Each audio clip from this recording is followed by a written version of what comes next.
everyone, how are you? Okay, so we're talking about finding common ground, and if we can find common ground, I don't think we can.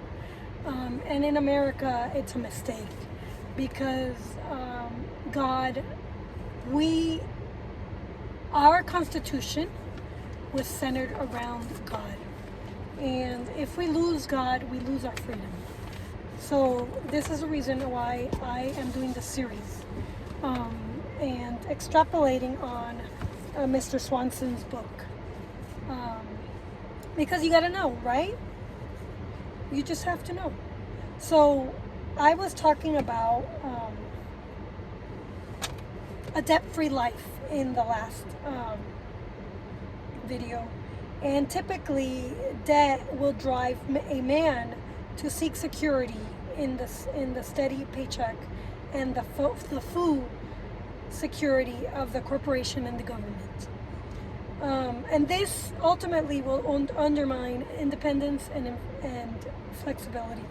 So if a man becomes dependent upon a corporation, he will be beholden to the corporate ideal and the agenda. And this may force him to play political games. And I argue that few, if any, financial counselors and investing advisors supported this mortgage-free idea, debt-free vision. So the debtor is a servant to the lender and owe no man anything. Between 1970 and 2000, the decline of the American character portrayed itself through the concurrent exponential rise in government, corporate, and personal debt. That's where we left off. And during the early years that Swanson engaged his initial struggle for freedom, few, if any, counselors and investing advisors supported this mortgage-free, debt-free vision. The economic gurus of Swanson's time that play the current system will call such an approach imprudent, impractical, and even immoral. But they forget the intangibles because they have never experienced the debt-free life themselves. And I argue that I have always been debt-free until recently. My husband is the one paying for all the bills. But we've always been debt-free. And because debt damages the character, confidence, and the inner strength of the human soul. And how does it do this? Well, these losses are seldom compared with the gains on the balance sheet of life. So while God does not promise a particular material blessing to each individual that adopts his law as a standard for what is good and right, he does bless nations that submit to him. And America submitted to God in the very beginning of the founding era, when we initiated the Constitution and the Declaration of Independence. That was the vision. The vision was to submit to God. And as long as we submit to God, we as a nation will be free. And we have to get back to that. And you could read about it in Deuteronomy 28. Therefore, our obedience to him must come out of true love for him. And the blessings are never merited, but they are varied and concomitant. Political freedom may be difficult, if not impossible, to regain when the masses have embraced the security of their chains over the animating contest of freedom.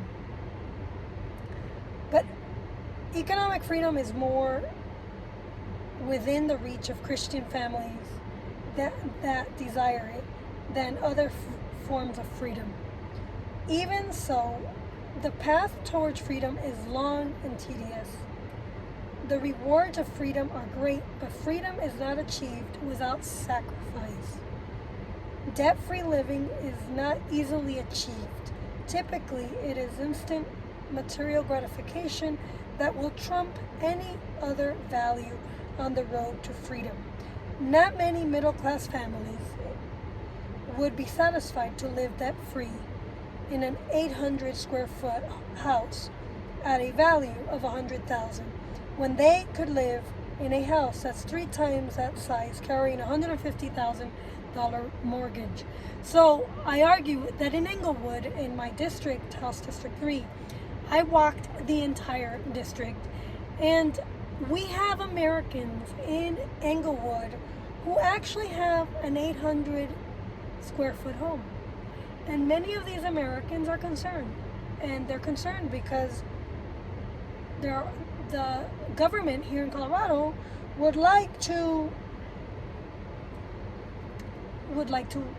get rid of that and put Americans in this oversized 3 times the size home with a mortgage debt, because in that way the Americans are in debt to the banks. And if something were to happen, well, guess what? The government can take it away, and then you'll have nothing. Yet through the 19th century, families raised as many as 6 to 8 children in an 800 square foot home. My home growing up was only 1,200 square feet. We had 1 bathroom and 3 bedrooms. My brothers shared a bedroom, and I had my own room because I'm a girl. And our yard was a nice size yard for us to play in. But over the last century, Americans have come to love material comfort more than the blessings of freedom. So once the free man has tasted freedom, he will desire more of it. The debt-free life can birth even more freedom, especially in the pursuit of entrepreneurship. And that is what I love. I'm an entrepreneur. And right now, I'm trying to be an entrepreneur. The single most significant drawback facing those who desire freedom of self-employment is the absence of the steady paycheck. And I argue that it's not a drawback at all. Although if you have debt and you need to pay your bills, it is a drawback. And if you don't know how to live humbly, then it would be hard. Typically, the man with debts is responsible to pay those debts on a timely schedule. Without a regular and dependent income source, that man would be unable to make the payments and could face potential bankruptcy. On the other hand, the debt-free man with savings has the margin to absorb losses and survive the famine years when the crops fail to yield. And God gave me a husband who works the law. So I'm blessed. I really am blessed. So I said it on live TV, okay? I'm blessed. I'm very blessed. When the debt-free man is paid on contract, commission, or any direct exchange for his own products, services, and capital, he has more flexibility to prioritize his days, integrate his family into his life, and regulate his own business philosophy and practice. Ideally, it will be the kingdom of God that benefits, because every hour of his work is dedicated to the advancement of God's kingdom. There tends to be less overall kingdom influence when a Christian works deep within a system or institution which is utterly opposed to God's law in its philosophies and policies. Yet there are still traps on every side of the economic picture. On the one hand, debt undermines a man's confidence and abilities, weakens his leadership potential, and stresses the values of material over the more essential values of life. But even the man who is debt-free and earns $1 million a year in some successful entrepreneurial venture can easily fall into the trap of trusting in himself and his money instead of trusting in God. 1 Timothy 6:10, 17, and 18. When covetous and greed replace a passion for Christ and his kingdom, the passion for freedom wanes and the ship founders. That becomes the legacy of this country in the first Mayflower ran aground. All this presumes that the free man is industrious, frugal, and innovative. He must love his work as God's calling on his life. And I argue that my calling is to be a lawyer. So pray for me, because I really love that degree. I really love that field. And as an entrepreneur, I think I could revolutionize the legal industry. Yes, and I could bring my son into it if he chose the path towards being married rather than being a priest. Okay, so those qualities mark the character of the early Americans, well exemplified in many of the issues of Benjamin Franklin hugely popular Poor Richard's Almanac, which contained such sage advice. Industry pays debts, while despair increases them. Be ashamed to catch yourself idle. These character traits come directly from the book of Proverbs in the Bible, and parents especially are responsible before God to work them into the fiber of their children's lives. Yup, that's why I'm a homeschool mom. Economies cannot survive where the preponderance of hearts are consumed with leisure and where men work for the primary purpose of enjoying leisure and retirement. And I argue that my husband is never going to retire. Sorry, as long as he has his wife. I think I'm called to have another child somewhere in the midst, so stay tuned.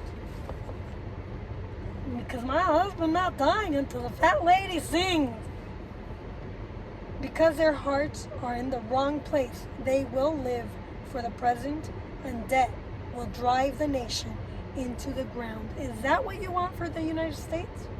The free man achieves great satisfaction, fulfillment, and financial reward from his work, but not without the expense of great pain. Only when hundreds of thousands of men work a lifetime to save an inheritance for their children, while passing on the vision of God's kingdom first, we begin to see a brighter future for generations to come. Now, saving an inheritance is yet another essential element in the construction of the new Mayflower. Proverbs 13. As we pass a vision for freedom on to our children, we can help them realize a financial freedom that we never had, a freedom to live free from debt, enjoying the blessings of large families and making an impact on the kingdom of God with their finances.